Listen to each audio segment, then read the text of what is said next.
ថ្មីនេះអ្នកទស្សនាជាច្រើនត្រូវបានតាក់ទាញនឹងរាយមុនស្នេហ៍ដោយតួឯកប្រុសនៅក្នុងរឿងភាគមនោសញ្ចេតនាទំនើប Shine on Me នោះគឺជាតារាសម្ដែងប្រុសកម្ពស់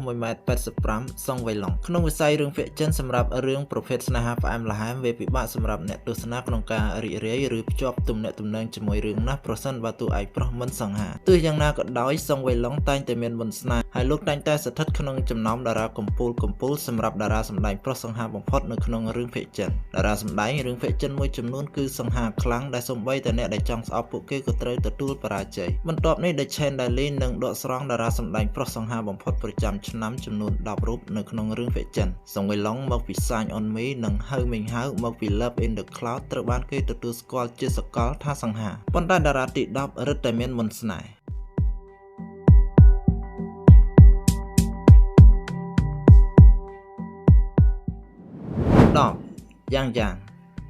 យ៉ាងគឺជាបរិសសង្ហាលំដាប់កំពូលម្នាក់ដែលអ្នកណាក៏ទទួលស្គាល់តាំងពីសម្ដែងក្នុងរឿងភាគមនោសញ្ចេតនា Love O2O កាលពីឆ្នាំ2016បានធ្វើឲ្យយ៉ាងក្លាយជាតារាកំពូលហើយបានបន្តជះរាងសង្ហានៅក្នុងរឿង You Are My Glory ដ៏ល្បីល្បាញរូបរាងរបស់យ៉ាងពិតជាឥតខ្ចោះលោកមានភ្នែកស្រស់ស្អាតមួយគូច្រមុះវែងស្ដួចរួមទាំងបបោមាត់មិនក្រាស់មិនស្ដាងពិតជាគាំទ្រគ្នាបានល្អពេលលោកមិនញញឹមមើលទៅគឺត្រជាក់និងស្ងប់ស្ងាត់ប៉ុន្តែពេលលោកញញឹមមន្តអាគមស្នេហ៍បាច់សាច់ពេញអេក្រង់មិនគួរឲ្យជឿយ៉ាងពិតជាមានស្នាមញញឹមមួយដែលអាចផ្ដួលរំលំចិត្តនារីនៅកម្ពុជាឲ្យបាក់ស្បាតទាម៉ែចង់បានប្តីទៀតផងគួរបញ្ជាក់ផងដែរថាបើសិនជាដូច្នេះមែនអេដមីននៅទំនេរ 100% 9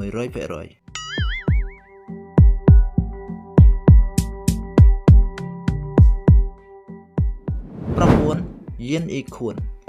នៅពេលណាដែលប្រធានបទអំពីបរិសសង្ហាត្រូវគេយកមកជជែកវែកញែកកម្ពុជាតារាជើងចាស់យិនអ៊ីខួនតែងតែត្រូវបានគេលើកឡើងលោកមានចិញ្ចើមដូចផ្លែដាវនិងភ្នែកភ្លឺចែងចាំងលោកតែងតែលេចធ្លោមិនថានៅក្នុងរឿងភាគបុរាណរឿងភាគទំនើបនិងរឿងភាគក្នុងសម័យសាធារណរដ្ឋចិននោះទេភ្នែកមួយគូរបស់យិនអ៊ីខួនមានគុណសម្បត្តិអាចបត់បានគ្រប់តួអង្គបានយ៉ាងងាយដូច្នេះគឺបានធ្វើឲ្យលោកក្លាយជាតារាសម្ដែងដ៏មានតម្លៃមិនអាចបំភ្លេចបាននៅក្នុងចិត្តរបស់អ្នកប្រើប្រាស់អ៊ីនធឺណិតជាច្រើនយិនអ៊ីខួនធ្លាប់បានបង្ហាញខ្លួនក្នុងរឿងភាគជាច្រើនដូចជា The Glamorous Imperial Concubine Heroes Legend Sui and Tang រួមទាំង God of War ចៅអ៊ីនជាដើមទោះយ៉ាងណាក្នុងរយៈពេលប៉ុន្មានឆ្នាំចុងក្រោយនេះលោកបានសម្ដែងជាតួរងដើម្បីគាំទ្រដល់តារាជំនាន់ក្រោយក្នុងនោះមានដូចជា Blood River របស់កុងជុន The Seven Relics of Omen របស់សុងវៃឡុងហើយឆាប់នេះលោកនឹងបង្ហាញខ្លួនក្នុងរឿង Chasing the Jet របស់ចាងលេងហឺផងដែរ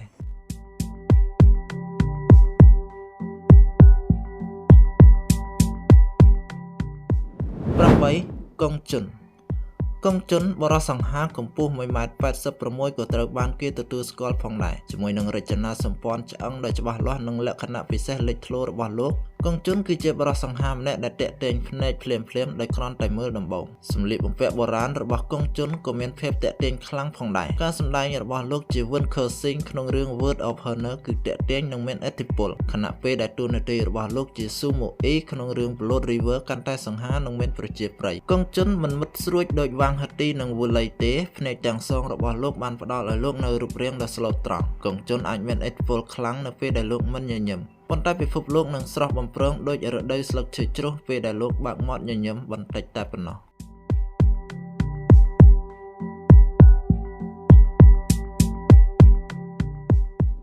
7 Walek Huaនៅឆ្នាំ2025មនុស្សគ្រប់គ្នាដែលបានទស្សនារឿង Why He Still Single បានលន់មាត់ថា Walek Hua នៅតែសង្ហាខ្លាំងដោយចាប់ផ្ដើមជាមួយនឹង Su Changqing ក្នុងរឿង Chinese Paladin រដូវកាលទី3រូបភាពសម្រស់បុរាណរបស់ Walek Hua បានធ្វើឲ្យមនុស្សចាប់អារម្មណ៍យ៉ាងខ្លាំងអ្នកគុនដាវ Lee Kershaw ក្នុងរឿង The Vigilant in Mask ក៏បានបន្សល់ទុកនៅចំណាប់អារម្មណ៍យ៉ាងខ្លាំងផងដែរបន្ទាប់ពីនោះលោកបានដើរតួជា Liu Lian Cheng ក្នុងរឿងភាគប្រវត្តិសាស្ត្រដ៏ល្បីល្បាញ The Glamorous Imperial Concubine រួមទាំងតួនាទីរបស់លោកជាបៃជឺហួរក្នុងរឿង The Journey of Flower និងរឿងភាគល្បីៗជាច្រើនផ្សេងទៀតហួរជៀនហួរត្រូវបានគេទទួលស្គាល់យ៉ាងទូលំទូលាយថាជាបរិសសង្ហាម្នាក់ដែលមានរូបរាងដ៏ល្អឥតខ្ចោះដូច្នេះហើយទើបលោកបានវាដាច់តារាវ័យក្មេងជាច្រើនដើម្បីមានវត្តមានក្នុងបញ្ជីនេះ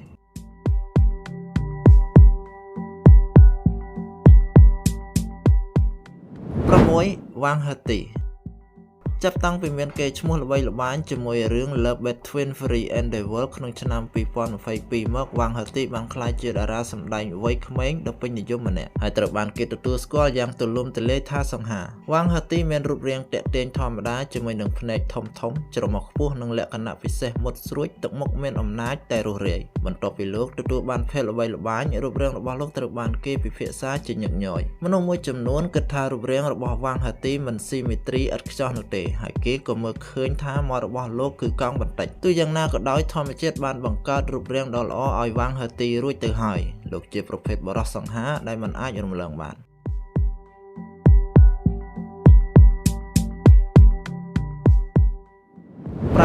5ចាងលីងហឺចាងលីងហឺគឺជាតារារះថ្មីម្នាក់ដែលទទួលបានប្រជាប្រិយភាពខ្លាំងក្នុងពេលប្រហែលឆ្នាំថ្មីនេះគាត់មានរូបរាងសង្ហាភ្នែកស្រទន់និងភ្លឺថ្លាព្រមទាំងស្បែកសដែលធ្វើឲ្យលោកក្លាយជាតារាដែលពោរពេញទៅដោយមន្តស្នេហ៍ចាងលីងហឺមើលទៅសង្ហាក្នុងរឿងភាគបុរាណអ្នកទស្សនាជាច្រើនបានកត់សម្គាល់ឃើញរូបរាងសង្ហារបស់លោកនៅពេលសម្ដែងក្នុងរឿង Love Between Fury and Devil ហើយក្រោយមកមាន The Story of Cunning Palace និង My Journey to You ជាដើមបើនិយាយពីរូបរាងសម័យទំនើបរឹតតែមិនអាចដកភ្នែកភ្លាមពេលបានសម្លឹងចាងលីងហឺជាមួយនឹងកម្ពស់ 1.91 សង់ទីម៉ែត្រស្លៀកឈុតជាគ្រូពេទ្យក្នុងរឿង The Best Thing គឺសង្ហាពេកហើយ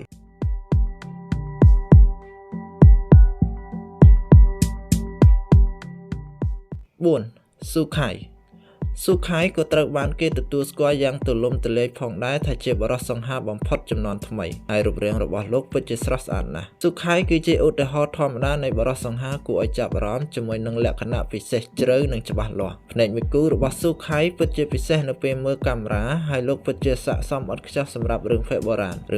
ណនីមួយៗដែលសម្ដែងដោយស៊ូខៃទទួលបានការចាប់អារម្មណ៍យ៉ាងខ្លាំងដូច្នេះហើយចាប់តាំងពីតួនាទីដ៏លេចធ្លោរបស់លោកនៅក្នុងរឿង Story of Yancy Palace ស្ទើរតែគ្រប់រឿងភាគដែលស៊ូខៃបានសម្ដែងគឺជារឿងភាគបុរាណរូបរាងដ៏ទាក់ទាញរបស់ស៊ូខៃអនុញ្ញាតឲ្យលោកបង្ហាញស្ទីលបែបណាក៏បានមិនថាជារូបរាងកោសក់ក្នុងរឿង Story of Yancy Palace រូបរាងរាជវង្សមីងក្នុងរឿង Royal Feast ឬរូបរាងសម័យសាធារណរដ្ឋក្នុងរឿង Arsenal Military Academy លោកតែងតែមើលទៅសង្ហាមិនគួរឲ្យជឿមិនថាក្នុងរឿងភាគទំនើបឬរឿងភាគបុរាណទេស៊ូខៃកម្រមានរូបរាងមិនសមរម្យឬឆ្គងណាស់លោកកើតមកគឺដើម្បីតែភ្លឺចែងចាំងនៅលើអេក្រង់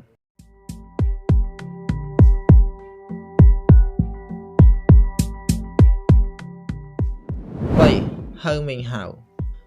មីងហៅគឺជាបរិសុទ្ធវ័យក្មេងសង្ហាម្នាក់ដែលកើតក្នុងទសវត្សរ៍ទី90ក្នុងរយៈពេលប្រមាណឆ្នាំចុងក្រោយនេះប្រជាប្រិយភាពរបស់គាត់បានកើនឡើងជាមួយនឹងរឿងភាគបែបស្រមើស្រមៃដូចជា Fans of Fortune និង Love in the Cloud ជាដើមហៅមីងហៅក៏មានលក្ខណៈពិសេសគួរឲ្យចាប់អារម្មណ៍ដែលគ្មានចំណុចខ្វះខាតនោះទេហៅមីងហៅគឺជាតារាសម្ដែងដែលស័ក្តិសមសម្រាប់ទាំងរឿងភាគបុរាណនិងសម័យទំនើបរូបរាងសម្លៀកបំពាក់បុរាណរបស់គាត់គឺស្រស់ស្អាតខ្លាំងណាស់ជាមួយនឹងលក្ខណៈពិសេសដ៏ទន់ភ្លន់និងទាក់ទាញភ្នែកគាត់ស្ទើរតែស្អាតជាងតួឯកស្រីទៅទៀតដូច្នេះហើយតំណែងលេខ3នេះគួរតែស័ក្តិសមហើយ2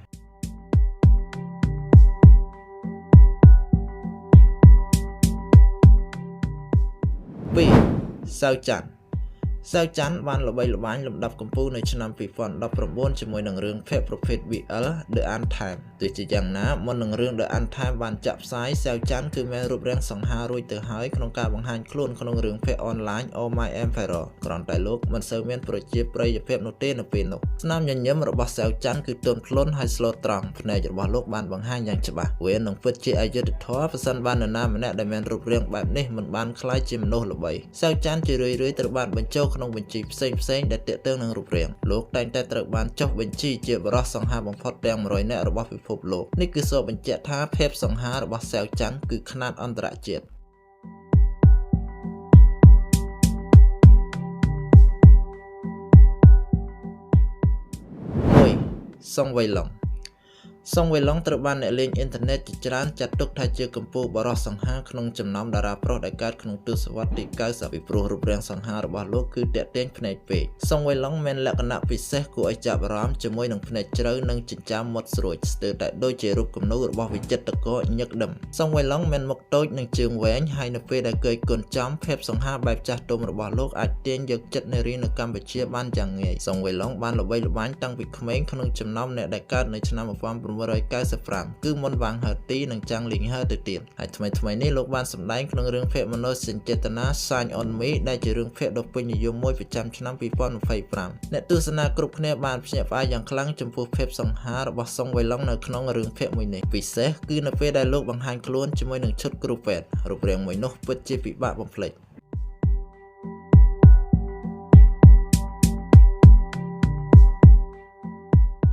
ចុច Subscribe ព័ត៌មានពីតារាល្បីៗថ្មីៗប្លែកៗនិងហោះចូលក្នុងទូរស័ព្ទលោកអ្នកសូមអរគុណសូមជម្រាបសួរ